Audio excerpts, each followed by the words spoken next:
is going on, EoP sports fans? It's to you Wednesday night at 8:30. I'm Big Al. And I'm Joey Sheeran. And we are here with EoP. We're going to be honest, it's a pre-recorded video. Joe and I are at a big Christmas party with our boys over at the Philly Sports Trips tonight, Wednesday. So we want to record our show tonight on Tuesday. Oh, you mean in a suite for the Sixers game? Yeah, oh, okay, that party. Yeah, that party. Good times. Thanks to Vince for inviting us. Of course, it's phillysportstrips.com, as you can see on the bottom of the screen here. But as we are recording this, the Flyers just won another game in OT against the Devils. They Am I going too gray right here? What is this? What is this? It's white, Joe. I hate to break it to you. It's happening, bro. Jesus, stress. Philly sports stress. Yeah, Philly sports stress. But the Flyers are doing good. Philly's kind of been quiet. Sixers outside of a clunker on Monday night, doing Joe Embiid breaking records left and right. But the Eagles are pissing us off, Joe. Like there is no way of sugarcoating this. I can't come in here in a more monotone voice. No, man, it is bad. I post-game show after that Eagles lost now 3 in a row to the Seahawks. I know whatever, for whatever reason, Seattle is Seattle for us. But it is Drew Lock, a makeshift O-line. Why is it whenever the Eagles play anybody, they're not a really good run defense. Then we can't run 12 yards on them. Joe, answer this. Okay. Is this a skid, or is this just this team, there's something not clicking on all cylinders right now? If I'm being dead honest, I don't know what the hell is going on right now. And I feel like, me personally, I'm usually overall a positive person when it comes to the team, even with the bad losses to the Niners and Dallas. Sure.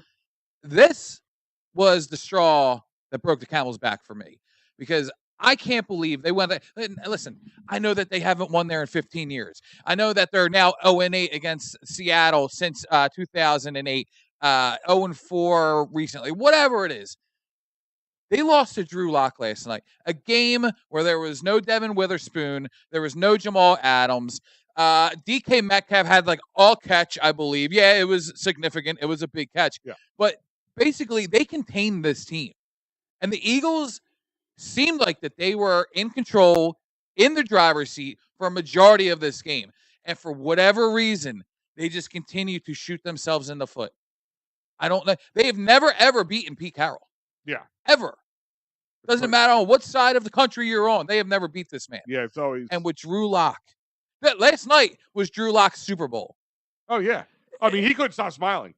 He's like a blame moron. No, I don't blame him. And you know what really pisses me off is the social media after the game. I think social media for sports players, there should be something from franchises, from teams with rules, guidelines on what you can and cannot do on social media. Listen, Darius Slay on his podcast, I understand there's defending yourself, but then there's also just blatantly patting yourself on the back while throwing your team under the bus, as it is. Yeah. AJ Brown going back and forth saying how special of a person he is. These players are soft. They can't wait to jump on social media to see the criticism that fans have every God-given right to do. We're the ones paying their salaries, whether you're going to a game, merchandise, food, beer when you're at the game, whatever it is. Wonderful. We have every right to be upset with your play at the moment. You're now 0-3 in the last 3. You deserve to be criticized. AJ Brown should not be going on there after the game last night, today, on the plane, on the way back, whatever it is. These players should not be on social media bickering and bitching with fans. It's unbelievable. It's so unprofessional that it makes smoke come out of your ears. Jeffrey Lurie, Howie Roseman should be sitting these guys down and saying, stay off of social media. It's a bad enough game, and now you want to throw fuel to the fire? No. It was a despicable game last night. Gotcha. It is. No, it was absolutely. And let's roll the clock back a little bit. A lot of little breadcrumbs that the Eagles, as an organization, left over the week. I didn't even get into what happened on Sunday. I mean, that's my point. Is it's like they did it on purpose. Let's be honest. Everything was just kind of slid under the. Sure. Hey, we're gonna make a big announcement and then jump on a plane for 6 hours. Like they knew what they were doing. Let's call it for what it is. But it starts with Darius Slay. Let's talk about Darius Yes. or Slay in this, in this situation. Oh, he's gonna get surgery, which is not unheard of for people who have minor surgical procedures in the Sure. middle. And maybe they figure like, let's do it now so he can be healed up and ready to go for the postseason. If we wait any longer, it might be too little, too late. But it also lines up with the fact that, oh, by the way, we made a change in the defensive coordinator. He still is called a defensive coordinator, but he's sitting up in the box, and the guy's going to be acting like the defensive coordinator is Matt Patricia, who, by the way, Darius Slay didn't like very much. I'm telling you, that timing was perfect. And if you're going to sit there and tell me, till you're blue in the face, that I have to believe that the one did not coincide with the other, I'd say you're a gosh darn liar. There is no way Darius Slay, after defending himself, saying how great of a play, damn near perfect game, I quote is what he said he played against Dallas. Yeah. And then all of a sudden, this phantom surgery comes out of nowhere on his knee.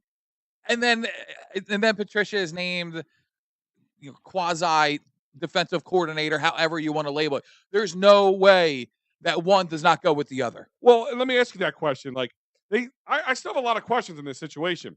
So, is Sean Desai going to be on the sidelines again this week? Absolutely not. Is Sean Desai going to be or coach for the Eagles again after this year? Absolutely not. Well, then why are we not pulling that Band-Aid off? I do think they're trying to save face. I think you make it worse, though. I mean, listen, you're firing a guy in his first year, not his first full year. His first 12 games. Early. But the defense isn't that great because the personnel isn't that great. Let's call it for what it is. The offense, listen, they came in with the attitude, at least in my eyes. Tell me if you disagree with this or not. The thought process from the Eagles this year was, listen, we have some holes on defense, but we're going to have this high-powered offense and a mediocre defense. I don't think you're wrong, and I'm not going to completely disagree with you. But I think that even as us, the fans, going into this offseason and into the regular season, knowing what we saw last year, that even to us, there wasn't many holes to fill. Yeah. Well, again, let's just be honest, Bradbury's have had a terrible year so far. Awful. And look at it. You had a guy who they don't pass the eye test. For whatever reason, their numbers do kind of say that they're having a pretty good year, but they're not passing the eye test at all. But every time it comes down, every time there's a problem, I call it like a murder scene where the Eagles kill themselves. The guy sitting there holding the smoking gun is usually James Bradbury. Sure. I mean, from the Super Bowl on, it has been like that. And here's the thing: is they target. You got Keely Ringo, first start as an Eagle. You have Eli Ricks getting a start. Yeah. A lot of young guys who, give him credit, did well. I have nothing bad to say about those two players you just mentioned. But the time that they needed something done right, James Bradbury's again, dude, seen the crime. Have you seen the stats on James Bradbury? Disgusting. I can't even say his name. I'm so mad. James Bradbury. He was targeted 6 times. You know how many of those catches were caught by receivers? All 6, wasn't it? All 6. Mm-hmm. All 6 catches towards James Bradbury were caught for 112 yards and a score. What are we paying this guy for?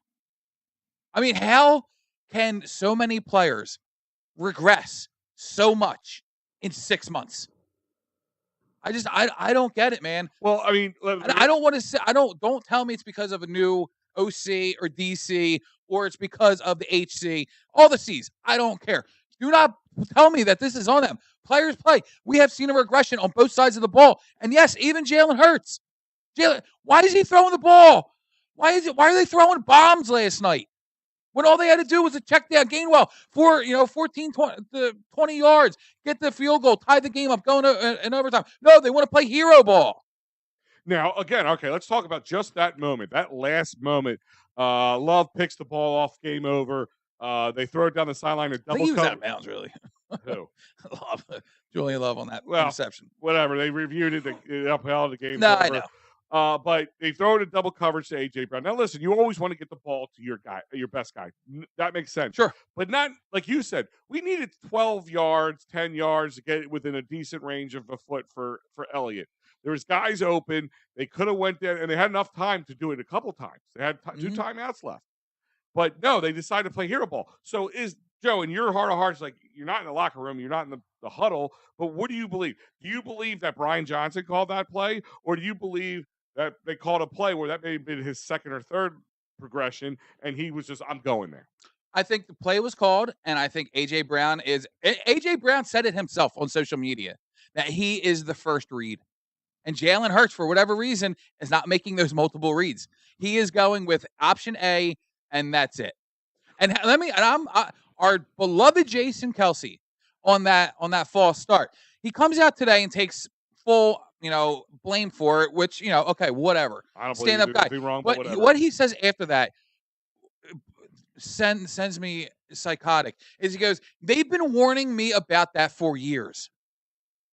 He's been doing this for years. He's been false starting, moving the ball for years now. Well, listen. What? I think what he's trying to say is, A, he's not the only one, and B, they always move the ball. Now, if you move it too far forward or back or whatever, but apparently he's been doing that for years. Yeah, but how do you not move the ball? Like, you have to. I understand. No, yeah, I get that. Back, your arm is going to move. Like, the call to me was ridiculous. It was ridiculous. And I think what he meant by that, I'm not trying to defend him, but what I think what he meant by that is everybody does it, and everybody moves the ball a little bit because we're not machines. Like, you got to get a grip on it. Yeah, it's gonna ball around. Yeah. If you're trying to like inch it up and try to get yourself a couple, he did move it up a little. Dude, to me, it barely looked like it moved. I know. I agree with you. It's ticky tack, and it was a huge part into the game. Listen, they've talked about, we want to shut down. And I'm not going to get into this conversation too much, but they want to shut down the tush push. But we're not going to do that. No, what they're going to do is they're going to make it almost impossible to perform. Yeah, that's their way of working around it. But all right, so and one of my biggest gripes, Joe, has actually happened earlier in the game. So, a couple things. Number one, drove down the field, ate up 8.5 minutes of clock, scored a touchdown. They were evenly distributing the ball out. They were started good, they man. Started running, and then it's just like, we're dumb again. Like, we're just gonna go back to it again. And then 2nd and 5, and you throw a 20-yard bomb down this 25-yard bomb down the field to your running back. Why? I have no idea. It's been working. Like, why isn't it continue shot? Like, and that's the thing is, Joe, I think the problem why people, you blame Brian Johnson, blame Sean Desai, blame Nick Sirianni, blame Jalen Hurts, blame whoever, because they're all to blame. Like, I don't know, like, right? Oh, at 100%. this point, it's like it's just who just gets more of the blame. And unfortunately, it all starts. Heavy is the head that wears the crown, is the old saying. Well, the crown of the king in this point in time is Nick Sirianni. Yeah. So here you go. He is the one who is going to get blamed for it because Sean Desai is his guy. Brian Johnson's his guy. And is Brian Johnson not getting as much criticism because that's been his guy for a while? Sean, right. Desai's new to the organization, so he's a little easier to kind of rip that Band-Aid off. But Brian Johnson knows Jalen Hurts since he was a baby. Yeah. He's been their quarterback's coach. All this stuff. Like, he's been there. So is it harder to blame him? Because like we talked last Wednesday, I have no problem saying that his play calling is pathetic. You see, that's where I differ a little bit. I did see some creativity this week. Yeah, right. Yeah. I do think that they are trying to become less predictable as people have been saying that their offense has been. But it's still a brand of vanilla. Yeah. I mean, this I'm going to complain about a play, but it was on the opening drive for their first score. Sure. It was the throw to DeAndre Swift behind the line of scrimmage. He had to run 12 yards to gain 5. Why is he throwing the ball so far behind the line of scrimmage for DeAndre Swift? Why wouldn't it be more of a parallel pass? Like, he literally had to turn his body and throw it behind him for DeAndre Swift to get to the ball. They just don't know how to develop a screen game. Yeah. Like, their screens take about 4 minutes to develop. Like, it's atrocious. And yeah, listen, a couple things we noticed, like, they've learned how to motion. I mean, they were motioning just like the Niners did. Sure. Saw DeAndre Swift come down and around behind. Like, I'm like, all right, well, okay. And listen, look at the Niners offense. Their play calling isn't like outlandish. They just disguise it. Right. And that's my point is, like, when you take you have facets of your game, some facets you use more than others, right? But when you start taking your own facets away, you start to make yourself almost one-dimensional. Yeah. Well, we knew last year, like, the offense was high-powered because you had to respect three things: respect the pass, respect the running back, or respect the fact that your quarterback's going to take off and get 10, 15 yards. You had to respect that. That's happened a lot less Yeah. this year. So now you're down to 2/3 of that. Um, all you have to really do is take care of Smith and Brown. They're, you know, what's his name? Julio Jones. He was 1 for 1. Oh my God, I forgot he was. I swear to God, I forgot he was on the team. He was 1 for 1. Why? Zacchaeus. Well, then I guess I missed his one catch last night. And the one time they decide to throw to Quez Watkins. Yeah. And hey, Quez, as you can tell, never a wide receiver. But I can tell you one thing. If that ball is not, I'm looking at you, Quez. If that ball is not in your reach, you become a defender at that point. Yes. And do you want, take the pass interference? Yes. The offensive pass interference. I'll take that all day. Just like a lineman who holds because he knows his quarterback's going to get sacked, take the 10 yards and your quarterback stands up and doesn't get injured in the process. That's why that happens. So there's times penalties, it boggles my mind. Like, first of all, again, I'm kind of going against what I just said. Don't make yourself one-dimensional. But when your quarterback is fighting a flu-like virus, the first thing you do is run him for 13 yards. Yeah. Like I mean, yeah, he got 13 Yeah. yards, but it's like you almost like, all right, well, I used up all his energy in one play. Well, we still got about 99% of this game to go. No big deal. No big deal. I actually thought he started the game really well. I thought he was passing the ball, seeing the field. Well, they were balancing it. They were Yeah. handing the ball off, so he wasn't having to pass. But like when he had to throw these big balls, he didn't have the arm strength behind him because he's sick. Not because he can't do it, but because he's sick. Yeah. So now is this Jalen Hurts who's not, or is it Brian Johnson and Sirianni putting him in that position to do so? Well, with the hero ball. I think when you look at what last year was and how well he played MVP type football under Steichen, and to what we're seeing now, like I can't sit here and say like it's all because of the offensive coordinator. I mean, Jalen Hurts is still going out there and trying to complete these plays, but he's not making them. He's not completing the plays this time. He's definitely having a sophomore slump, if you want to call it. Yeah, he's not the quarterback that he was last year. And I'm not taking the talent away from him because we've seen that he can be that guy. Yeah. And it's not the offensive coordinator out there playing and trying to, be successful.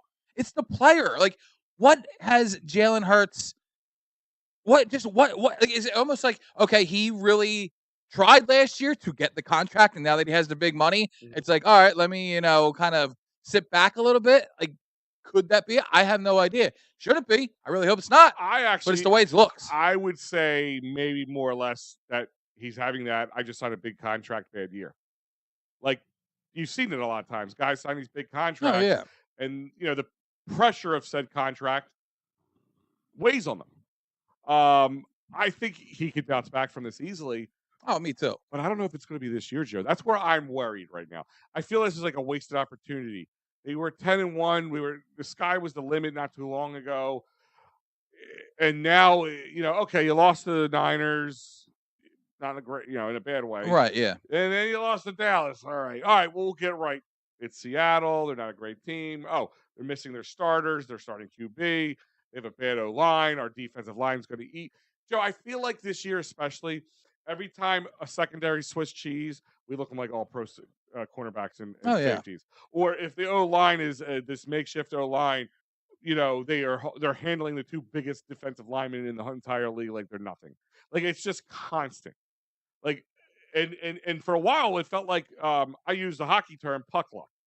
Like, things would just seem to bounce our way. Sure. And that luck is dried up, ran out, whatever you want to call it. But before we go any further, remind you, like I said, Joe and I are pre-recording this. We're at Phillies Sports Trips Christmas party at the Sixers game right now as you're watching this. But for phillysportstrips.com, you guys can sign up for that Eagles-Giants game. Hopefully they turn things around, and this game is going to be a very meaningful game, which at one point we thought maybe wasn't going to be. Yeah. But as of right now, and unless something happens, it's going to be a meaningful game. So great last minute Christmas present.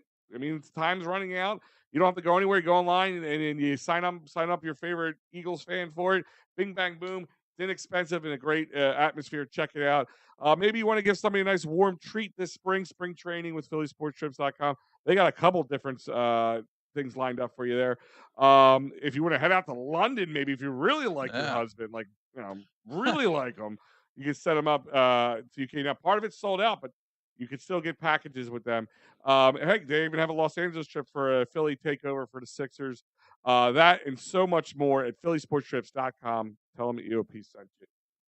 You know what's wild? Go for it. Is the NFL last week, 2 weeks ago, whatever it was, almost inadvertently switched the Monday Night Football Everflex game to Drew Lock versus Marcus Mariota. And then we finally get word that it is Jalen and playing. And they were probably like, oh, great. At least we're getting one of the elite quarterbacks to play on Monday Night Football. What you got was a Drew Lock 10-play, 92-yard drive to secure a win last night. That is depressing. I mean, Joe, what do you feel about, like, do you subscribe to the fact that they should just let them score at one point? I mean, I'm not. I don't, but I don't really. But if it's so obvious that they're going to score and you can save a minute and a half, I kind of lean. I'll be yelling at the team at the TV, just like, let them score. But I understand, like, that's dumb. Yeah. Because anything can happen. Fumble, interception, fumble, sack, anything can happen. But I mean, if you are confident and you can drive down the field on the team, which they were able to do, if you know that you're able to do that and you can go march it down, get the score, win by 4, then maybe there is a little bit of a not agenda. What's the word I'm looking for? Whatever. Maybe there's something to it. I mean, strategy. But here's my thing is, what I worry about is, like I said, I kind of before we went into that break for a second, I feel like there's a wasted opportunity here. Not to say like, oh, we should win the Super Bowl no matter what, at what point. It's, listen, only one team can win, and this is a weird year for teams. But that's kind of where I'm going at. The Chiefs are not the Chiefs, right? The Bills are definitely not the Bills we've seen. Smoked Dallas the other day. Well, yeah, and that's the other thing. You got Dallas, who can't win on the road. Yeah. Here, like this game coming up, like, so you got both teams. So Dolphins have not beat one team over 500 yet. Okay. Dallas has only beat one team over 500. Us. And that's us. Dallas can't win there's only won 2 games on the road this year. I don't know. I think it was the Carolina game and whatever. But my point is, these are 2 teams that, one of them got to break the mold somewhere. Like, the Dolphins are going to have to beat a 500 team, or the Cowboys are going to have to come and show that they have the same aggressive nature that they have in another stadium that isn't Jerry World. Yeah. So, I mean, that makes that game interesting, but, the parity in this league is ridiculous. And they win the division, they get at least one home game. At the very least, they get one home game. They don't get a break. The break would have been really nice, but, I mean, San Fran just looks really good. I'm gonna throw that out there. I hate saying it. I hate saying it. Like, if you said, Al, pick the top team in the NFL right now, them and the Ravens are pretty close. But we do have to mention that the Niners did lose 3 games in a row as well. I've mentioned that quite a few times. I said it a couple times last night. I was talking to some people today. And that's why I'm asking, like, Joe, you're like my psychiatrist right now. And maybe it's like vice versa. Like, we're both each other's, like, we're dueling psychiatrists for each other, trying to help each other with the same problem. But, like, that's where I'm saying, Joe, is this a hiccup in the road that just came out of the worst time? Or it's gotta be, man, for my sanity. It's gotta be. But I will say this. I have no faith in them winning on Christmas now. Well, by the way, they're 11.5 on this game right now. They have 11.5. They're getting 11.5 points. What? I don't know. That's what that also boggles my mind. Like, it's not like Vegas to really gamble on something like that. I can understand. Wild. I can understand 5.5, maybe 6. But over that, the Eagles are getting 11.5. Oh, no, I'm sorry. They're minus 11.5. Oh, okay. I was gonna say I'm jumping on that right now with my bank account. Yeah, right now. Yeah. I was like, no, they're minus 11.5. My bad. I hope nobody would have made that bet right now. But no, they're minus 11.5. But I mean, I know the Giants are bad. I know it's their fourth quarterback of the year.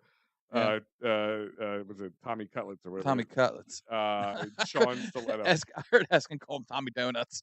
Did you hear about the story though about him? About the pizzeria? Oh yeah, Yeah. dude. Yeah. For those who didn't hear it, so apparently a pizzeria in New York was hiring him for $10,000 Yeah. to make an appearance at his pizzeria, and Pretty good scratch for a pizzeria appearance. I mean, that's a pretty crazy scratch if you ask me. But Sean Stiletto, who is the manager, the agent of Tommy DeVito, tried to strong arm him into doubling it, and they told him to go F himself. Go pound sand. Yeah, and he actually ended up going, I guess maybe for the original set price. Okay, I have not heard that. I did not hear that he was going back. That was kind of breaking news a little earlier. Okay, yeah, because the last I heard of it was DeVito's agent Stiletto, yes, tried to double the money, but then he also came back and said, well, there was no signed contract or anything. There was no guarantee that he's going to do this appearance for 10 grand. And then the owner of the pizza shop came out with all the text and said, hey, buddy, it may not be a written contract, but here it is verbally that appearance should happen for 10 grand. Yeah. I mean, here's my thoughts on the whole, because we're going to talk about New York Giants and all that stuff. Number one, Joe, if the Eagles win, no matter what, are you happy? Yes, because they're off the schneid. Okay.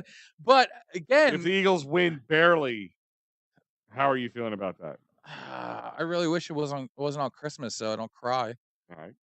If they win by 25, I'm back on the train. You're back on the train. All right. So here's my thought process on this, and this is screaming, they're back, baby. This isn't me being an Italian. This is me being just showing New York fans how gullible you guys are. I mean, you see the guys on TV, it's like they're playing up the whole Italian thing, Sopranos jokes and all that. They're kissing each other on the cheeks like the Godfather. Yeah, they're doing this the whole time. The New York Giants have used this, give the one area they do well, and I guess is spinning a story, a narrative, because your team sucks and is in kind of a quasi going nowhere fast zone. And you're on your fourth-string quarterback, and they got you guys so distracted with this whole Tommy DeVito. They're playing up the attack. Sean Stiletto was inducted into the National Italian American Sports Hall of Fame. Yeah, that's right. Like it reminds me of for all you Friends fans out there. Remember Joey's agent? The lady, Estelle. She's like the male version of Estelle. I can see that. That's what I see. Guys, these are characters on a TV show. And you're being bamboozled. Yeah. And I think a little reality set in when the Saints shellacked them this weekend. I'm looking up on my phone right now to see the score of that game. Oh, I got it right here. I can pull it up for you. But the Giants 24-6. Okay. 24-6. They scored. They had Tommy DeVito. Yeah, I'll give you Tommy DeVito stats. Hey. Oh, actually, he didn't even play the whole game. 4 attempts. Oh, that's rushing. I'm sorry. Passing. Here we go. He's 20 for 34, 177 yards. It's actually not that bad. Yeah, for how much? For how many yards? 177 yards. Okay, that's not bad. It's like 72.8 quarterback rating. Tyrod Taylor was 2 for 4. I guess they finally took him out at the end. They wanted to rest them up for their big Super Bowl game on Christmas against the Eagles. But that's in New York too, right? Joe, tell me this. Wait a minute. No, that's home. This one, come on. The Eagles home. I didn't know that. Christmas is home. Why aren't we going? I thought about it. Oh my God, that's an 8:00 game too. No, it's not. It's not. It's 4:00, 4:30. I thought I heard it was an 8:00 game. It's the San Fran Ravens is 8:30. Oh, okay. Which would probably be a good game to watch. But Joe, how do I put this? We're not a happy fan base right now, Al. As we shouldn't be. We should be laying into these guys with respect. Let me ask you something. The fact that they clinched on Sunday for the playoffs officially, does that make you feel any better? Just to know that, hey, they're in the playoffs. No, and I'll tell you why. My number one reason is part of I feel like this team is going through is this. I expect things to happen. I piss excellence. Yeah, like I just like things are gonna happen for Yeah. us. Like this team is kind of looking like that right now to me. Like they just things are gonna fall our way. Now they're not, and they're not really rising to the adversity. Like if you think about this, since Jalen Hurts came here, I mean a little adversity if you want to call it that when he was taking over for Carson. Sure. But Carson was going out the door. We all knew that was coming at that point, and Jalen Hurts was the heir apparent at least for now. And then 2021 rolled around, slow start, but then we start to see, okay, all right. And then 2022, yeah, here's Jalen Hurts' year. So this is the first real adversity he's had since he's been the king of Sting in Philadelphia. Yeah. Yeah, I agree with that. And how he's responding to it isn't really making me feel something we've all kind of praised him for those intangibles. Sure. And one of the intangibles, he's just laser focused. Do you wish you would see some more emotion out of him when he throws a pick or a fumble or Not whatever so he does? much at that moment, but I'm hoping he goes in that locker room and it's not just, hey guys, we all have to show ourselves we're better than this. No, Maybe they need to get a new main thing. Yeah, they need to start getting some tables in there that they're breakaways. Yeah. He needs to flip a table. He needs to look people in the eye, and he needs to say, AJ, it's not all about you, bro. Right. You're going to work as a decoy as much as you can work as a big time pass catcher. Oh yeah. AJ told us that earlier on his on Twitter as well. How much of a decoy he is. Yeah. These guys gotta shut up. Like I talked about making yourself one dimensional. We've also made ourselves one dimensional because we know it's either going to go to Smith or Brown. Yeah. Now Goddard a little bit. That's it. There's no reason to just let Julio Jones run around out there. Just let Quez Watkins run around out there. Just let Zacchaeus run around out there. What was the point of signing Julio Jones? I thought it was a great idea when it happened. So did I. Okay, kind of works like a big body wide receiver, quasi tight end guy. Like a thing we saw a little bit at the beginning of the game. The offense was attacking the middle, Joe. Mm-hmm. We haven't seen it all year long. When was the last time we saw Jalen Hurts throw to somebody in the middle? And they were doing it. And it was working. He was doing well. But we got away from it. Of course.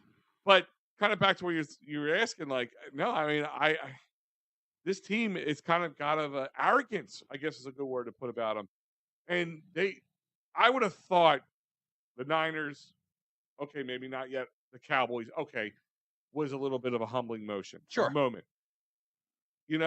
Was Jalen too cavalier? Should he have taken the day off for being as sick as he sounded like he was? And you know what? If he was not under center and it was Marcus Mariota, we would have seen a lot more check down or quick pass, running attempts. We would have seen everything that they should have done last night. It's okay. Going, guys, look what I did. 100%. He's got Gardner Minshew winning games. What I'm talking about, like when he took over for Nick. Yeah. I don't want to say, I hate using the term dumbed down, but he simplified some things. He balanced out a lot of the run. So when it came to throw, Jalen can make those throws and confidence. Now he's got to play hero ball, and he's losing more confidence. They're chopping him down at the knees every chance they get by it. You don't always have to show the size of your balls. It's okay to play smart. It's okay to play simple. We don't need these big chunk plays. If you're getting 5 yards on first, 5 yards on second, hey, guess what? That's a first down. Yeah. You're not even seeing third down. Yeah. It's okay. And if you could do that and chew up 8+ minutes of a clock, think about it.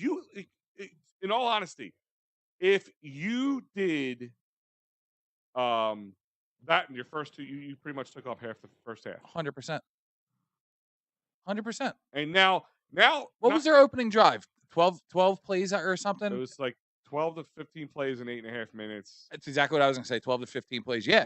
They ate up a majority of that first quarter. Why can they not do that? Why would you not want to do that on every drive, every possession? Why would you not want to have 7, 8, 9 play drives minute drives and eat up a majority? Keep your defense off the field. Yeah. If you have to get 3, 4, 5, 6 yards per play, do it.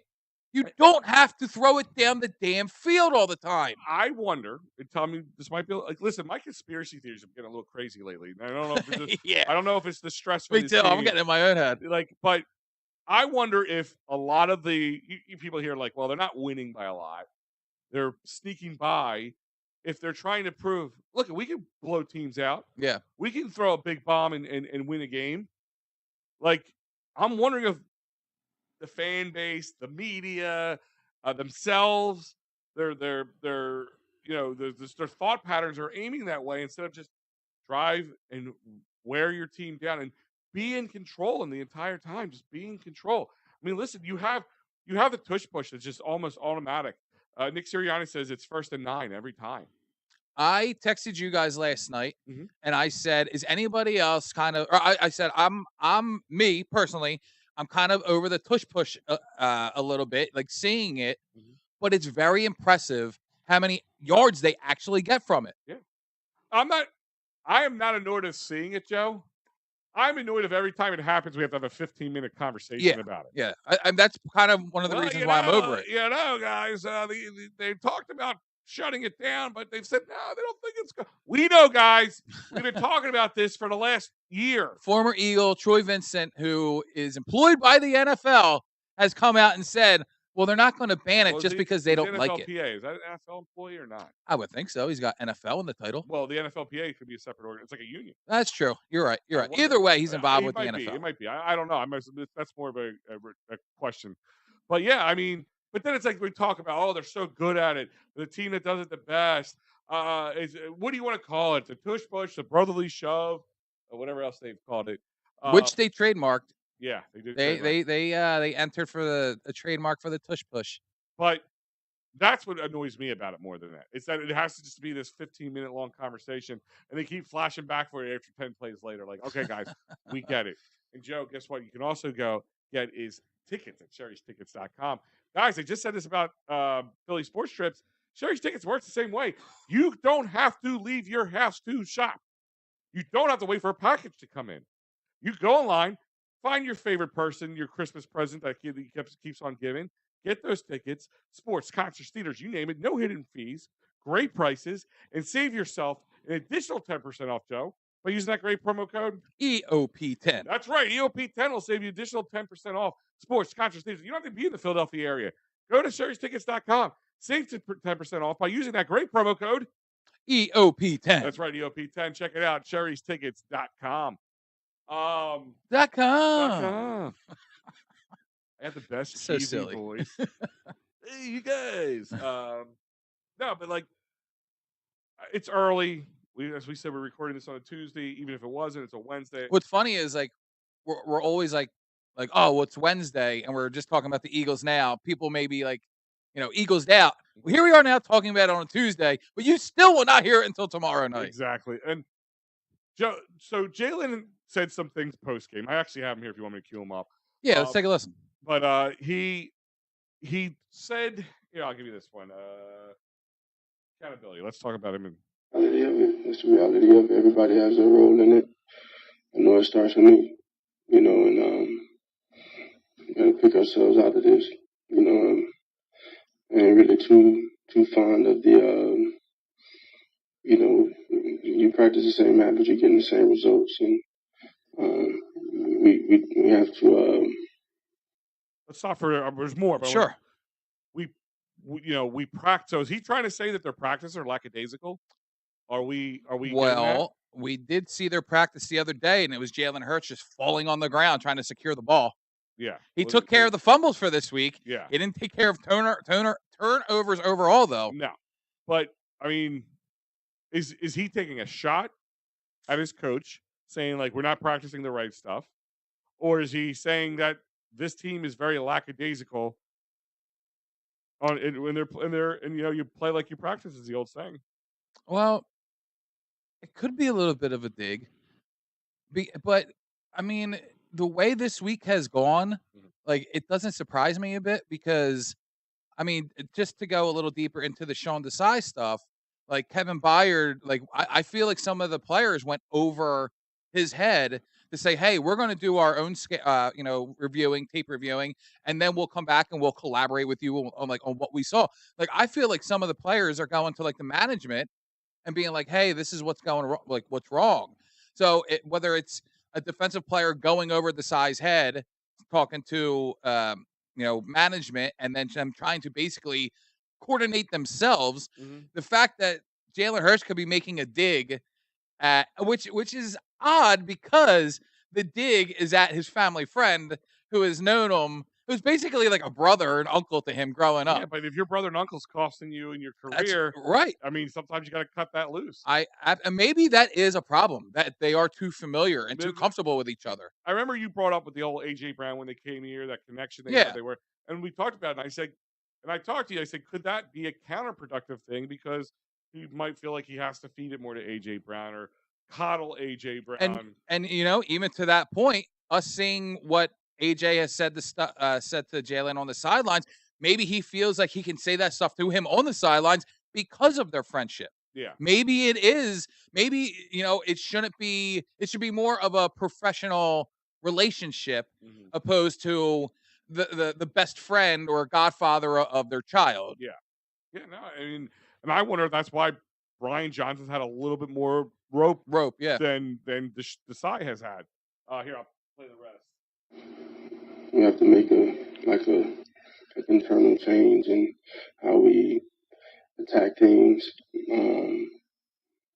how we come to work every day.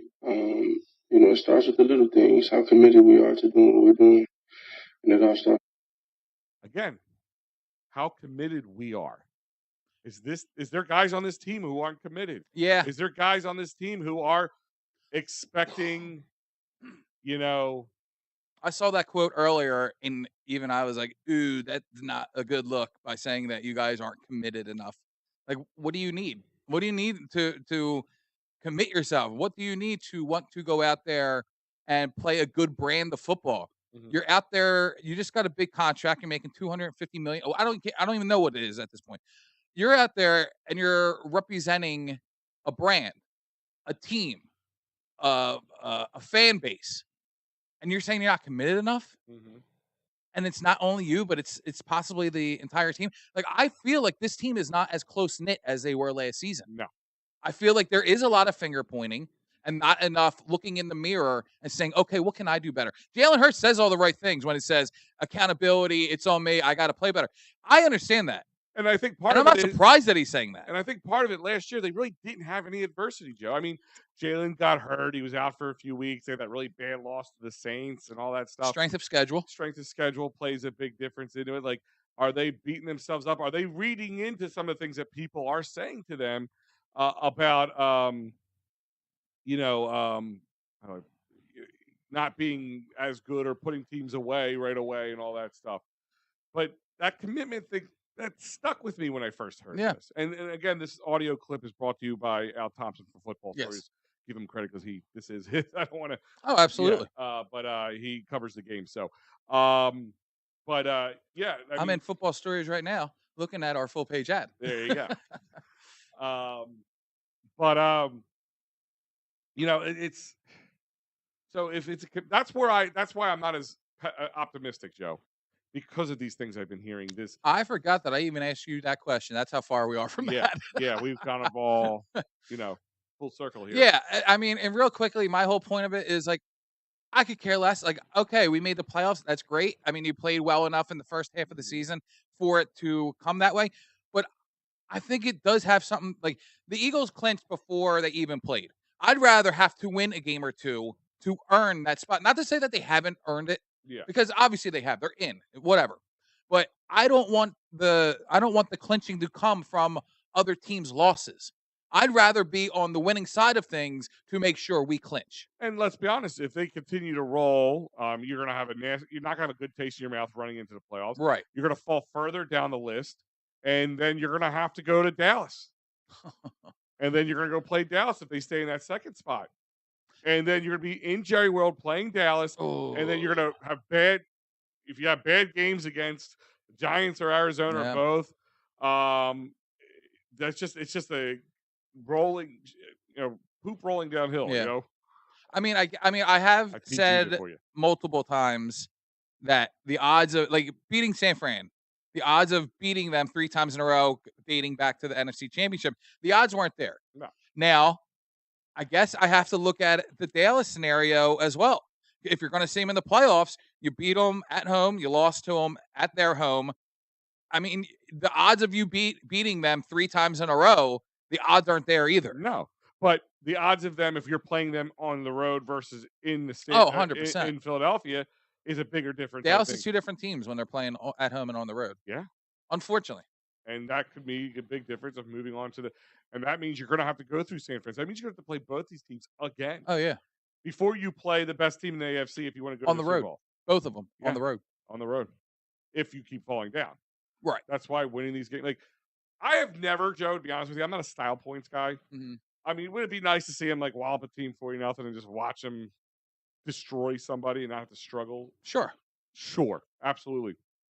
But I'm all about the W at the end of the game. 100%. And I'll be honest with you, I'm a little bit of a hypocrite to myself because after Dallas got that ass whooped on Sunday, the thought in my head was, even if the Eagles lose tomorrow, you know, it's still they still control their own destiny, as they're saying. They can still win out, win the division.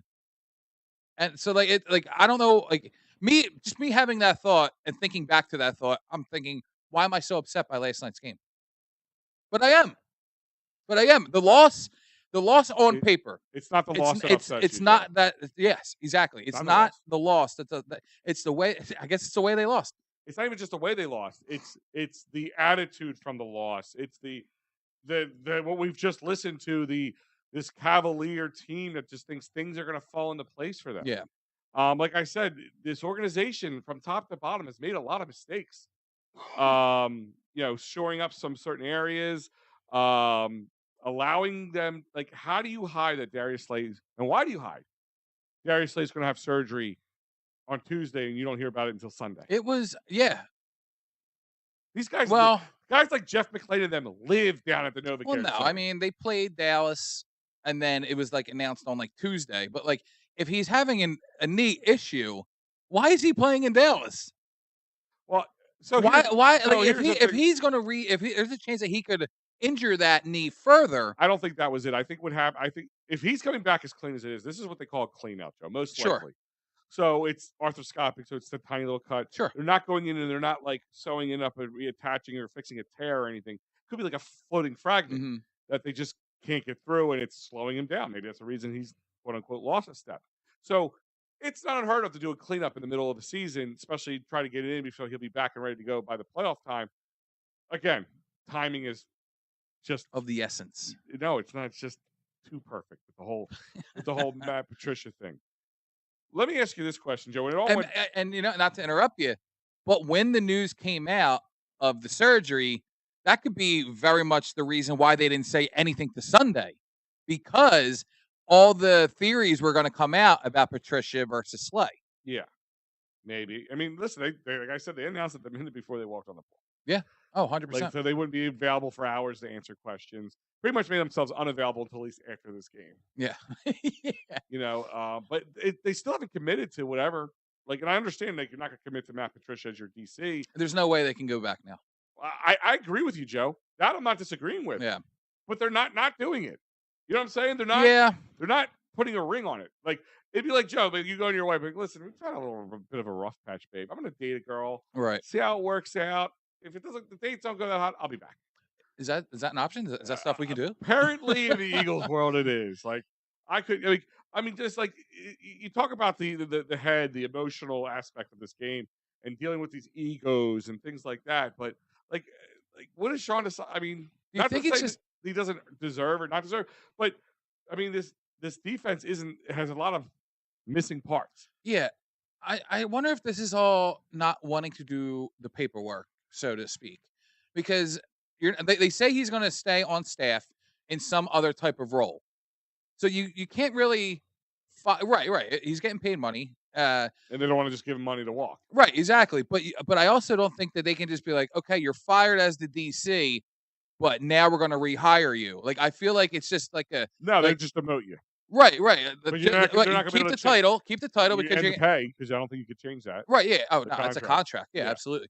Like I feel like after this season, that title of DC will be stripped, and whether it's Patricia or somebody else, I just feel like they're not doing it in And hope he season. gets another job. That's Right. the other part. I just feel like they're not doing it in season because of the red tape of hiring this guy in another position. Just to get the title of defensive coordinator off of his Does that mean, in your eyes, the Eagles pushed the panic button in this situation? 100%. Or was it something that you think had to be done? I'm not surprised that it was done. Even though Nick Sirianni came out after the last game. Yeah, but I think a lot of that stuff is just telling us what we want to hear, and making it look like they are not in panic mode.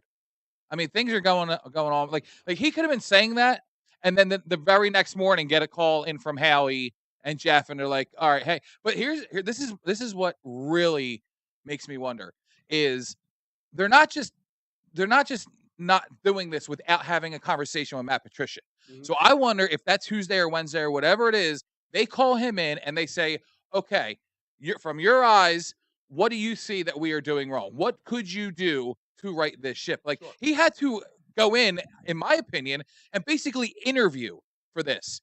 Could this have been a bit of a safety blanket with his hiring, because Sean Desai, who was a defensive coordinator before, but he doesn't have the most experience and he doesn't have the most success, and more importantly, at that position. I feel like Patricia was a safety net in case something like this happened, but Patricia has to come in and know that he's basically interviewing for Sean Desai's job for the coming week and probably the rest of the season. To answer your question 100,000%, it's exactly what it was. And they've already done this before, Joe. Yeah. Ask Schwartz and Peterson. Yeah, they hired Schwartz before they hired Peterson. Yeah, that's right. And Schwartz had head coaching, and they probably said to Schwartz, "We're giving this guy a chance. If it doesn't work out, we're going to bring you up." Didn't have to do. I ended up winning the Super Bowl the second year. That didn't happen with this time, and now they pulled that safety blanket. They pulled the trigger on that. Do you think Matt Patricia goes to Sean Desai and say, "Hey, they're asking me to come in and do this"? Like, do you think he's like best being friend? He does, right? From a business standpoint, no. He goes, it's pretty shady.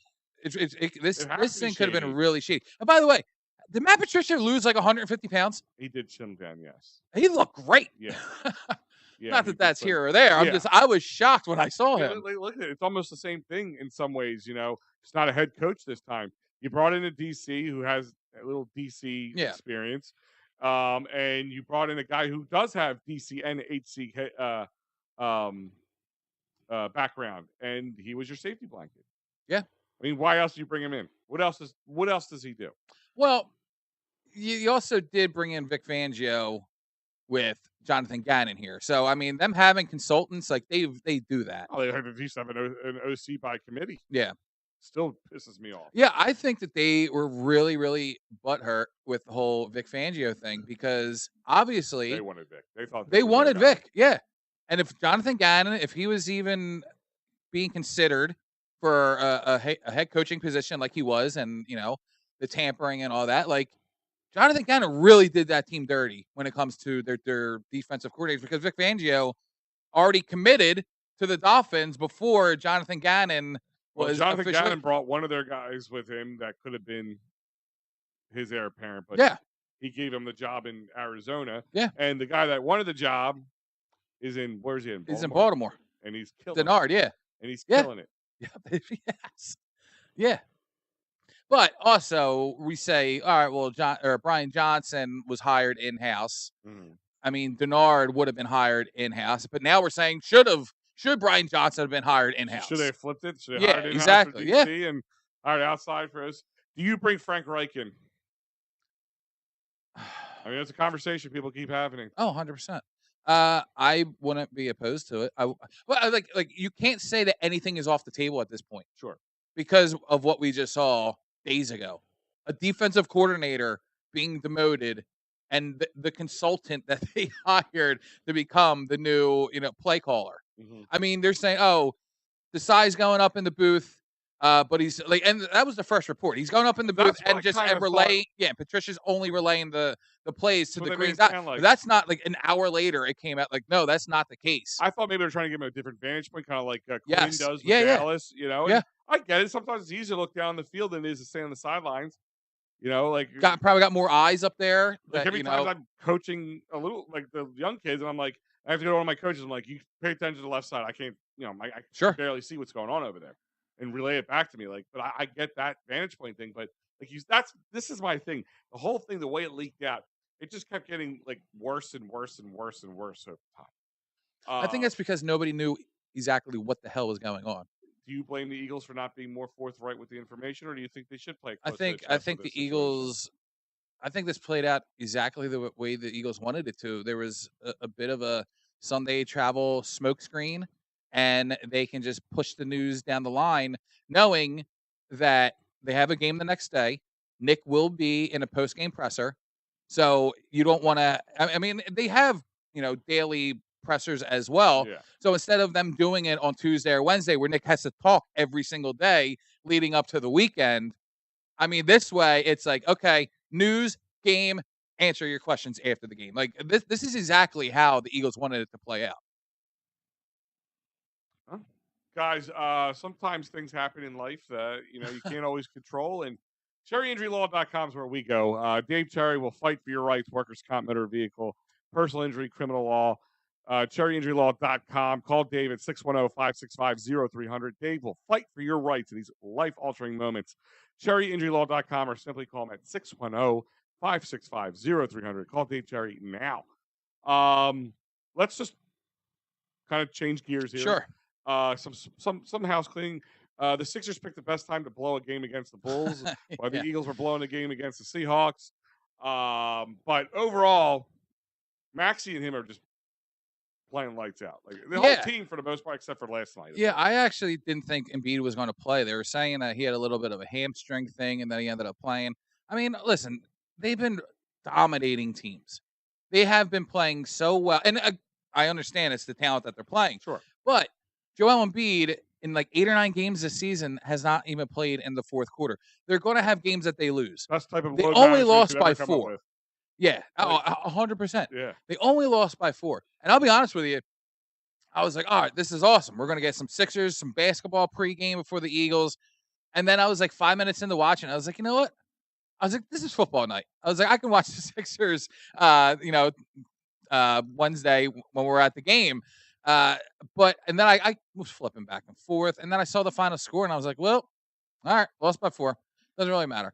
But yeah, it just, I don't know.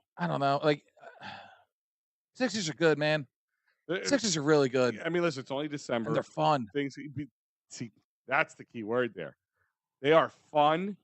You're not sitting there going, oh, this team needs another superstar. No. Obviously, this team needs some facilitators, some specialists, we'll call them. And you don't have to give, I think you can get away with just getting rid of Tobias Harris by the trade deadline, get something for him, and add to it what we already have. Maybe throw Korkmaz finally in there, just make them happy. But yeah, they're fun to watch because we all came into this season, let's be honest, dreading watching the Sixers. Just figured this was going to be an off year until they can get certain people off their books. Well, we also entered the season not knowing about the James Harden drama. We thought we would have to be dealing with that. New coach and Nick Nurse. We didn't know if Embiid was going to buy into his way of coaching.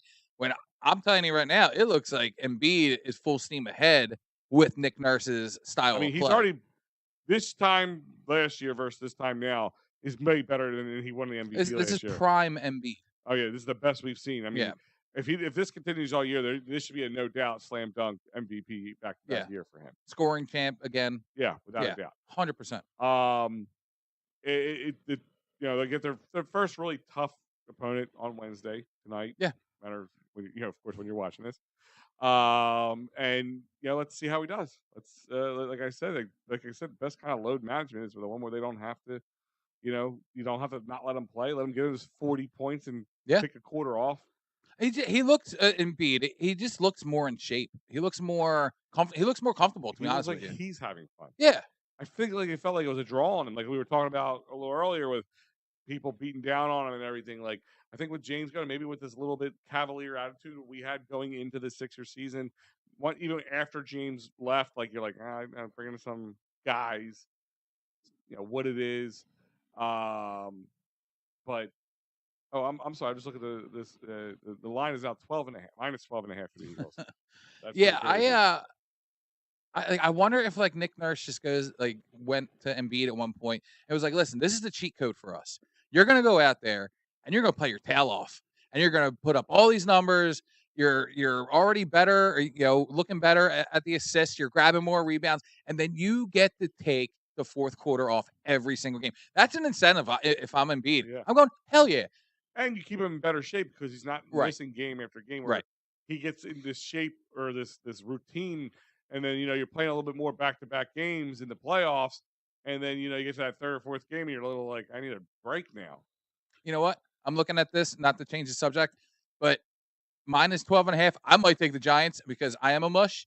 So I'm gonna need. You're doing a favor. I'm doing a favor. I'll lay $5 on the Giants. Yeah, you can use a corporate credit card for this one. I'll put some money down on the Giants with the points, and that way the Eagles will win by at least 25. There you go. I like how you think. Back to the Sixers. So Sixers, like you said, they're rolling right now. Got two Philly teams on. We forgot they're playing on Christmas. Oh yeah. So, what are you looking forward more to watch right now? Eagles or Sixers? I mean, still the Eagles. I mean, I'm not gonna lie. I mean, still the Eagles. Is it more because you want to see if they can jump back, or is it because it's the Eagles? Probably just because it's the Eagles, and the Sixers are good. I know that they're gonna win. Well, let's change gears a little bit and talk about the Flyers for a second. Guys. One tonight. That's right. Against the Devils. I'm not Eagles flying right now. I'm Flyers flying. Yeah, fluff. Yeah, that was a tongue twister. But they, they're playing well. And Joe, like I said to you earlier, like when was the last time you could say, well, the Flyers are going to OT or the shootout and they're won again? It's pretty wild. Undefeated. They're almost automatic. It's dude. That deke the other night by Bobby Brink. Yes. I texted all you guys right away. I was like, "Did you see this?" I love me some Bobby Brink. He's been like my big fan right here. I want to buy a Bobby Brink jersey. I'm thinking about it myself. Or at least a jersey. He has been my young guy. Him and Owen Tippett have been my guys. I've been keeping my savior from last night. Yeah. Tippadelphia. That's right. OT winner. But again, another team. They are bucking the trend. Mm-hmm. We all thought this was going to be like a tank year. Yeah. But I keep telling people you don't have to tank to stock your pond. Right. Because I hope this isn't the truth, but let's take Bobby Brink, for instance. Maybe he isn't a future Flyer after a year or two, but maybe he's used to get a big veteran piece in here. Maybe he's used to get some other younger pieces in here, or move up in a draft to go get some big other time star. I don't know, but it doesn't all have to be the draft. I totally agree. Yeah, but glad to hear that. This is where I'm very confused on what they're going to do because they're rolling. They have, some added assets from the offseason and trades, and of course they had a really good draft, so they do have the guys coming up the pipeline. And I jokingly, I said it. We saw the Johnny Hockey stuff the other day. I saw the headline, so I threw it up there. Me and my cousin have been going back and forth, and jokingly, not real serious. I'm like, what if the Flyers become sellers at the trade deadline? Buyers at the trade deadline. And even on my cousin's like, no way. And my cousin knows hockey. He's a lifelong player. And then of course, on our EoP post, no, everyone's like, no way, stay the course. Johnny, he's got 5 points all season. Luckily it wasn't a mistake and they didn't sign him. Whatever. BS out the window. Well, my worry is they're going to have this mindset of no matter what, they're in a rebuild, regardless of where they are in the standings. I don't want them to be selling off these young pieces who are really playing well right now and are getting the W or the point, for hockey wise standings. They're getting the points. The Flyers are number 2 in the Metro. They're number 5, and this was as of yesterday. I don't know what it was after the win against Detroit, but they were 5th in the Eastern Conference, and they were 8th in points overall. Like, why are we sacrificing that just to make sure that we are remaining in a rebuild status? The Flyers are in second place with 39 points. Mm-hmm. The Islanders right behind us at 38 points. This is as Tuesday night at almost 11 o'clock. And they are, let's see, what did I say? 39 points, right? Yeah. So the only other team in the Eastern Conference with better numbers than us, or points, is the Bruins and the Rangers. That's it. Okay, well then they're number 3. They're number 3 in the East then. And let me see overall. Like, I really hope that Keith Jones and Danny Briere don't just sell these guys for the fact of selling these guys for assets for stuff down the road. Like, no, like if the Flyers can continue down this path and make the playoffs, awesome. Yeah. Like, they don't like. I understand that they went into the season looking at it as a rebuild, but there's nothing that has to say that you have to stay that course if you are playing really good hockey. Like, undefeated in the shootouts, they just want, like, first off, they got another point. Like, even if they didn't come out with the victory with the 2 points, they still made it to OT coming from behind. They were down 1-0, then they were down 2-1. And they went and they won in overtime 3-2. Like, they're playing really good hockey. They don't have to sell just to sell. Mm-hmm. That's what worries me. I don't think they're going to do that. I'm not. That's actually the least of my worries. I think if anything, they're going to get full value for whatever they have. I understand that, but why? Like, they're not going to bring in a veteran who's making money and not many years left on a contract, because what's the point? That's not going to add to the future of the team. So what they would be selling, they would be trading Owen Tippin for, a first-round draft pick for like 2 years from now, or next year, 2 years from now. Like, I don't understand. Like, if Tippin is helping us right now win games, and that's what you want to do. You want to continue to get better and win games and get into the playoffs and be contenders. They are contenders right now. I agree with you. And shockingly, like, it's hard to believe that we're saying that, but it's true. I agree with you. And I think I'm not worried about them doing that. Let me just put it that way. Mm-hmm. I think this team they're going to get full value for something or not. Right. They're not going to just give it away. I believe they're going to get what they think they need for a couple of years down the line. If Owen Tippett is not, for instance, just using them as an example, is not in the plan in 3 years, then if you can get a lot for him, then go get it. But if he's in the possibility of being in the plan in a few years, then no. But you also, and like, maybe I'm just using this year's draft as an example, because we know from everyone, generational talent in this one. Everybody wanted the Flyers to tank so they can go and bring it home for whatever the hell his name is. Connor Bedard. Yeah, Bedard. Excuse me. Everybody wanted them to tank for him. But if you got, anywhere in the top 5, you're bringing home generation. Nobody saw Mishkov dropping to 7, and it might be because of the way that the world is right now with Russia, and he's not getting the exposure. Geopolitical issues. Absolutely, and he didn't get a whole lot, like the tournaments and the KHL, whatever the hell he was playing. Well, I think also it doesn't get a lot of attention. Have to wait, like the Flyers are in a perfect position to wait a few years, right, on a guy most teams weren't going to be willing to wait. You don't know, at least this draft, that it's not going to be as good as this year's prior. Mm-hmm. So even if you get a first-round pick for somebody, a Konechny or whoever, Morgan Frost, but that's what I'm saying. Like, if you're getting a first-round pick, but that the draft isn't as deep, then why are you selling off for a player who is not as good just because he's younger and he's going to be here in 3 years? Again, I'm not saying that. It could be a couple players and a first-round draft pick. That's a different story. I don't think they're just going 1-for-1 on anything, unless for some reason they do want to bring in Johnny Hockey and think he could really put this team over the top. Right. And using a couple of those assets like an Owen Tippett, where you're not selling the farm away and you still bring in a guy like that. I don't think Johnny Gaudreau is coming here at all. But, I don't really either. Yeah, but I'm not. So far, the Flyers as the new organization with Danny Briere and Keith Jones, and I just hope they stand pat. I don't see them. Let's just see how this year plays out. I don't see why not. Like, I mean, it's kind of doesn't play out well. You get the assets in the offseason. Yeah, and it's kind of a house money thing, unless somebody's just offering you a king's ransom that you can't say no to. Right. Yeah. And that's my thing. I think that's the only way this trigger gets pulled. unless they get something that they really want or they get some sort of king's ransom. That's I mean, Ursan is playing great. Do you almost look at Carter Hart being expendable? I mean, I know that there was talks of him possibly being traded in the offseason, knowing that you have a Sam Ursan and you drafted 2 other goalies, in this past another year. Russian that's really waiting in the ring. Right. That's what I'm talking about. Like, you have goalies down the pipeline. Like, is it time to pull the trigger on a Carter Hart who hasn't even played in the past like I think 8 games or something like that? Maybe a little less than that. But I mean, Sam Ursan has been playing great. He's been standing on his head, as they say. Is Carter Hart now, a piece? Well, I think the beauty of it is they have plenty of time before the trade deadline to pull that trigger to see if Ursan is not just a flash in the pan situation or the whole season. Or do you trade Ursan and keep Hart? I think they're going to find out. Yeah. I think they're going to find out because, again, like you said, Joe, You know what they don't have to trade at the deadline. They don't have to buy. They don't have to sell. They can just stand pat, like you said.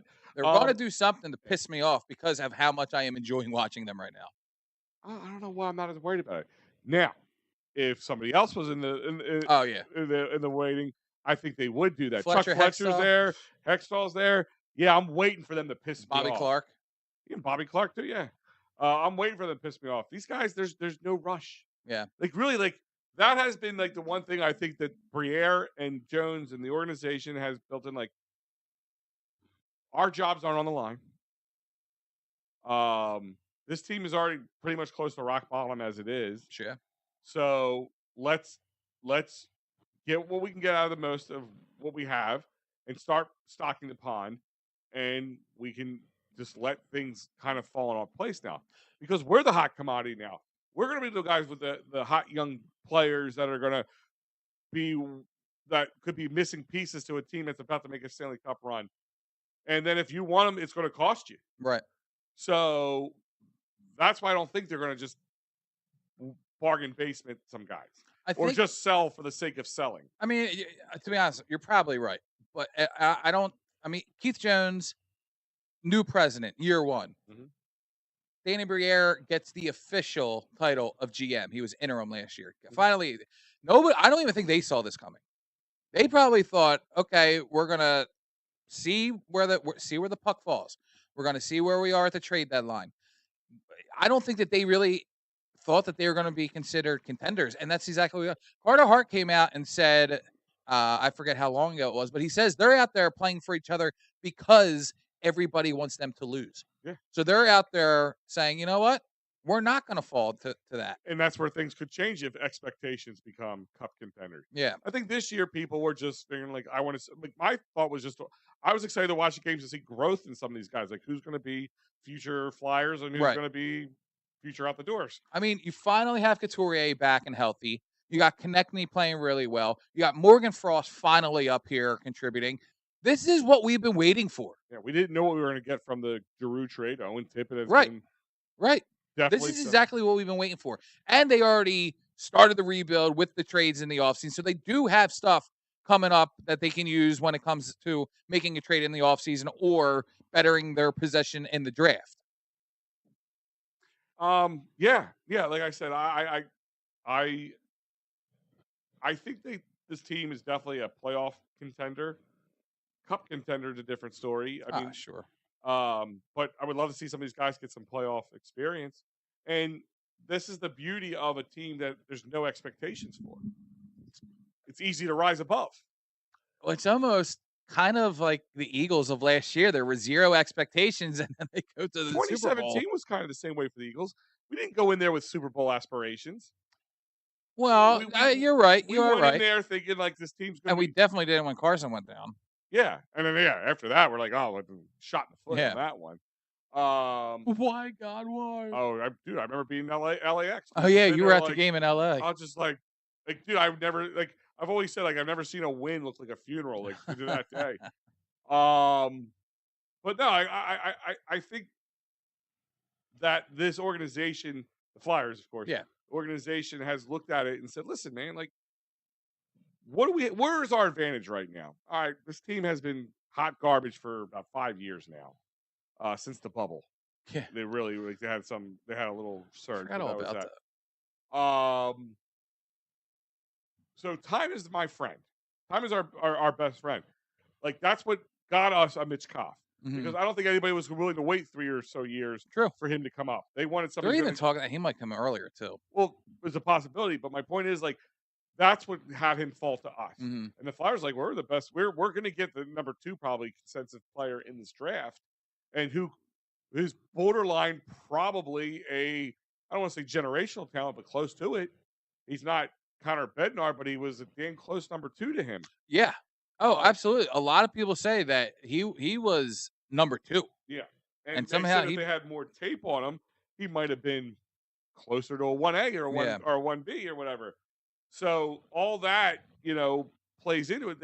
They've used this to their advantage. Okay, now let's get the best out of what we have. Morgan Frost, you're going to Esther get off the pot. It's Sean Couturier. Are you going to be like get rid of the guys who aren't buying in? I mean, you saw Hayes is gone. I mean, the other thing is they could have made a change at coach too, but they liked what they were seeing from a developmental. Because let's be honest, the last thing I didn't think you bring in a guy like Torts for developing young players in 2022 and 2023, but he. Especially the way that hockey has changed over the past 5 years. It's become more finesse, more speed. It's not about the bruisers anymore, the Donna Brashears. And the funny thing is that Torch is our most tenured head coach in Philly sports right now. Makes me laugh still. No, really? Who's been here longer than him? Sirianni, 3 years. Yeah, Torch has been 4, right? No, I think last year was his first season. No, hold on. I mean, I honestly could be wrong. I could be wrong too. I think this is his second season. Let's see. We'll just clip out the dead air. Right Yeah, now. Sorry guys. 65. Let's see. Head coach for Philly since 2022. So yeah, So last year, okay. Or just last year was his first full year. Why I feel like So Nick Sirianni's the most tenured head coach. Still pretty crazy. It's only been 3 years, right? For Sirianni, yeah. Yeah, because Nick Nurse's first year this year, and this is the first full year plus some change for Topper. Who got the extension as well. Yeah, got the extension. Let's talk about that. Well, no. Well, okay, yeah, never mind. Yeah, Yeah, year and a half as the skip for Topper. So let's talk a little Phillies. So they signed Aaron Nola, and it's been kind of crickets for the Phillies. I mean, even for small signings, it's been kind of crickets for them. But they're still in the conversation for Yamamoto. They offered him. They sent him an offer, and they FaceTimed him with Bryce Harper. Joe, what's the more likelihood? The Eagles win the Super Bowl or the Phillies get Yamamoto? The Eagles winning the Super Bowl. Yeah? Yeah, I mean, I know it's cool for the FaceTime with Bryce Harper and stuff, but when he has a meeting with the Dodgers and Mookie Betts and Freddie Freeman and the newly signed Ohtani is there, like you're not getting with bigger all than the that. space in the world, even though they just signed a guy for $700 million. All the money in the world to spend on Yamamoto. Is it a great story? Is it cool? Yes, absolutely. Is he coming to Philadelphia? 100% no. No. In fact, I think he just took a second meeting with the Yankees. So it's going to be Yankees and Dodgers. That's who it's coming down to. I really wanted that. But I will say this. I do think that the Phillies haven't been very active with free agency because of possibly the Yamamoto and the money spent there. I do think they're waiting to see what happens. Yeah, I do think once some of these bigger pieces start to fall, I think that they're going to start looking into bolstering, adding a piece to the bullpen. This could be the only chance that they go for another starting piece. Are you okay with them with the pretty much same rotation they had last year? Maybe Christopher Sanchez moves up a little bit. Yeah. Taijuan Walker, I don't know what the hell's going on with that situation. You don't use him at all in the playoffs. No. Like, it does not sound like either side is happy with each other. I haven't heard much since then. Dombrowski has come out and said that they are fine, but who knows? It's all. But are you? So I guess I would rotation would be. And Wheeler, lame duck season for him. Technically, I know it's not really the term he would use there, but last year in his contract, do they wait to sign him before they extend him? I think they extend him after they know about the Yamamoto. I mean, listen, Hader's still out there. Dylan Cease could still be traded for. There are other pieces that could come down. And I do think, one of the things that makes me feel good about them going out to try and sign Yamamoto is that they are trying to get better.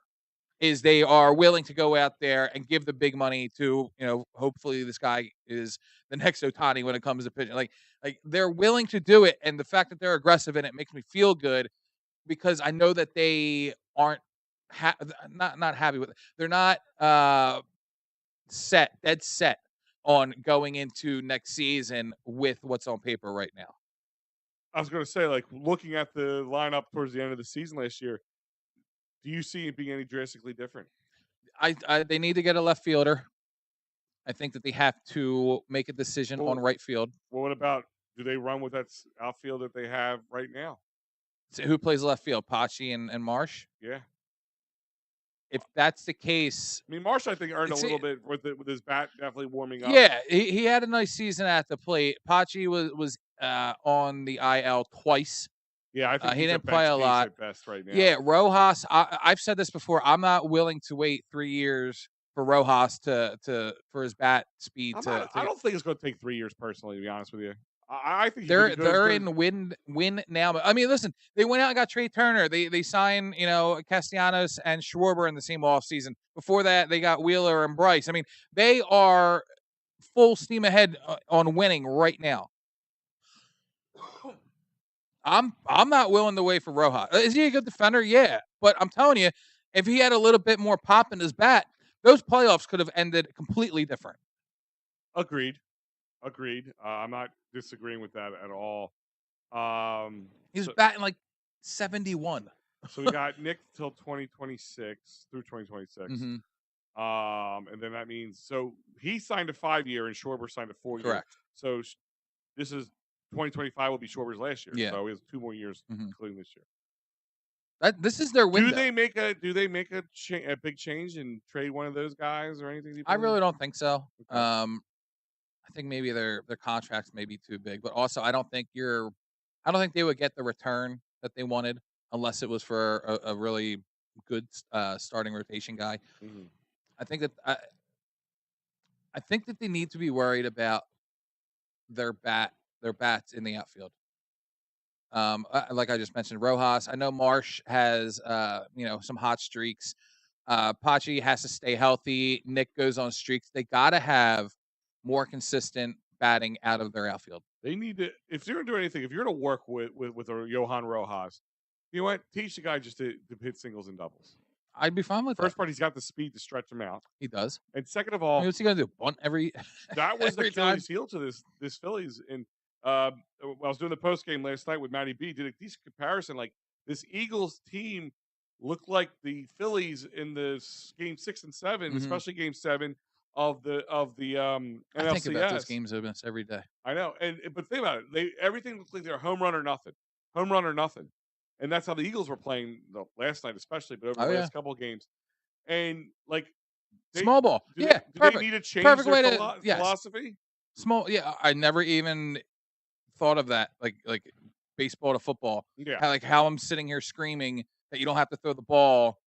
For chunk plays, 20, every other play. Small ball in football works as well. Yeah, 100%. And like I said, he made that. I'm like, I didn't think of it just like you said. Yeah. I didn't think of it that way, and it's pretty spot on. But like, maybe do you not have to wait 3 years for him to get his bat more consistent? I mean, the guy. I mean, he is young. I mean, I get that. Number one, he's young, but number two, let's think about it. He came up after the All-Star break, right? Yeah. And he played a couple games and he would be off for a week. Like he didn't play for a week. He became a more consistent player in August into September. Yeah, but not really with his bat. I mean, his defense got bat better. Was pretty good. His defense put him. What did he end with on the batting average? I'll look it up. But he was his bat got really cold in the postseason. Yeah. Let me see if it says he debuted on July 15th. Okay, in his regular season, his batting average was .3. No, wait, never mind. No. That's not it at all. He was a .302 hitter in the regular season of 2023. That's what I'm reading, and I don't believe that for a second. Dude, he was really clutch at times. He was good. I think the postseason Okay. got a little pressure from him. Regular season. He had was- 149 at bats, 24 runs, 45 hits, 2 Okay. homers, 23 ribbies, I'm looking at it. 14 I'm looking bases. at it now. Yeah. But to play devil's advocate, 2023 postseason, No, 9-3. Yeah, I'm looking at it too. Yeah. he batted 9. Yeah, .093. Yeah. 0.09. Take the 3 out of it. He batted .09. Yeah, I get it. It's a little less than 10%. On base. Whatever. Never mind. His OPS was 277. Yeah. No, listen, it was shit. And I will be the first one to agree with you, Joe. That was hurtful. But look at it this way. If you want to take any silver lining out of how that the NLCS and the postseason ended in 2023, you got that postseason. Maybe hopefully got that monkey off his back, and now he knows what he's up against, because we know he can hit during the regular season when the pressure is not as bad. I'm not going to end the show not believing that he hit 302 in the regular season. Okay. No. I'm not believing Joe's it. going back into La La Land. That's fine. But I mean, in all honesty, like, that's why I wasn't as harsh on him as other people were, and it's not his fault. He was kind of thrust into that situation. Like, well, why wouldn't you move Pache to left field and then maybe make Brandon Marsh play right field? I mean, he had maybe 1 or 2 saving defensive plays, but could have Marsh not made those? I feel like they Marsh, like, go. I mean, he's young, he's fast, he can track a ball really well. Don't get me wrong, but I feel like they act like him from a defensive standpoint. Like, him and Marsh were greatly different when Marsh was a huge defensive plus. He did play well. I will give Rojas this. Mm-hmm. He saved the game in the divisional series clincher. Yes. I was at the game. Mm-hmm. Did not watch the play. I left the seats. Yeah. I cannot watch the end of that. I had to throw out those shoes, man. Yeah. I get it. Yeah. And then the next day, I'm watching like the replay, and I even noticed that there was a wild pitch, and whoever was on third, the name is escaping me, almost scored and then came back. Yeah. Like, I missed all of that. All I heard was the roar from the catch from Rojas in center. Yeah, that's why I'll give him that. I'll give him credit for that. But what I'm saying is, like, I think if you give him an off season to work and spring training to get, at the bat, like, if he can bat close to 300, and let's say he batted 200 in the postseason, world of a difference. World of a difference. If it was just a little bit higher, 0.09. 200. I'm just saying, just give him Kyle Schwarber's batting average. Like, would have been difference. Yeah, absolutely. Huge difference. So I think he can do that. That's why I'm not ready to give up on him. Maybe also, I kind of really like the kid. He just really had amazed me. Came up there. He would come off the bench after 5 days and look like he's been playing the whole time. I mean, July 15th, Joe. I mean, he only had about 2.5 months of play time, and not the whole entire time. Yeah, well, he didn't bat 302 in the regular season. Okay. But on that note, guys, thank you for joining us tonight. Thank you for hanging with us tonight, as always. Don't forget our great sponsors at Sherry'sTickets.com, CherryInjuryLaw.com, and since we're talking a little baseball, PhilliesSportsTrips.com. All these great sponsors make EoP possible. We thank them as always. That's why we are recording this tonight and hanging out with our great friends over at Philly Sports Trips. It's always great to be invited to their events. They really they know how to throw a party, man. Top notch company. I just never cease to be amazed with them. Vince and them and Bob do just beautiful job. But guys, number one is happy holidays, Merry Christmas. You won't be hearing our voices, on our normal time slot until after the holiday. Hopefully, we'll be talking about a victory for the Eagles, maybe getting off the schneid a little bit. Or maybe we don't have a show at all because we are not here anymore. Yeah, we gave up on everything. We looked for the nearest bridge, and we did it. The Eagles made us give up on everything. I'm hoping I'm feasting. Like, I told my dad, I said on Christmas Eve, I want chicken cutlets on the menu. Okay. I want to dine on some Tommy cutlets. Got it. So the Eagles then can dine. And then he said, Al, you're 100% Italian. You're having fish. Yeah, we're having cutlets too. It kind of comes with the territory. We have more food. We actually have less people than ever. We're having more food. So from our families to your guys' families, Happy holidays, Merry Happy Christmas. holidays. Enjoy it, guys. I mean, hopefully you can enjoy a Sixers win on Christmas. You can enjoy an Eagles win on Christmas, and enjoy it with your family. I know. If there's a Santa out there, I know we will have double know it's victories. Yeah, we know what we want. So, other than that, guys, thank you for joining us. I'm Big Al, And I'm Joey Sheeran. and we out of here.